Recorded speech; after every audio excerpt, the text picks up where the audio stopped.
কে লিখেছেন জানি না, কিন্তু অসাধারণ। মা আমাদের শরীরে গঠন করেন, আর বাবা আমাদের জীবনটা গঠন করেন। মায়ের গর্ভে 9 মাস ছিলাম, বাবার কাঁধে চেপে ছিলাম 25 বছর। তবুও কেন যেন বাবা সবসময় আড়ালেই থাকেন।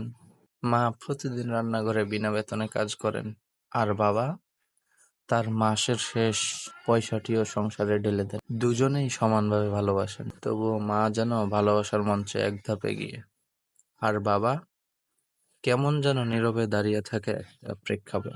মা নিজের হাতে আমাদের প্রিয় খাবার বানিয়ে দেন, বাবা চুপচাপ দোকান ঘুরে সেই জিনিসটা এনে দেন। মায়ের ভালোবাসা চোখে পড়ে, আর বাবার ভালোবাসা হয়তো মাটির নিচের শিকড়ের মতো, যা না দেখলে বোঝা যায় না, কিন্তু দাঁড়িয়ে থাকাটাই তার অবদান। ফোনে কথা বলার সময় আগে মায়ের খোঁজ নেই, দুঃখ পেলে মায়ের কাঁধে মাথা রাখি। বাবা তখন দরজার বাইরে দাঁড়িয়ে থাকেন, শুধু চোখের দিকে তাকিয়ে থাকেন।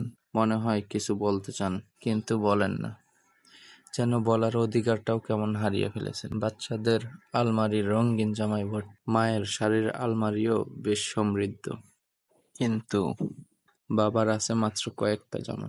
নিজের প্রয়োজন মেটাতে ভাবেনও না কখনো, তবুও মুখে কোনো অভিযোগ নেই। মায়ের গয়নার বাক্স ভর্তি সোনা রূপা, আর বাবার আঙ্গুলে সেই একটাই, যেটা তিনি বিয়ের সময় পরেছিলেন। তবুও মায়ের গয়নাতে ঘাটতি থাকলে সে বলতেই পারেন, কিন্তু বাবার নেই কোনো চাহিদা। বাবা সকাল থেকে পরিশ্রম করে রাত পর্যন্ত সংসারের জন্য।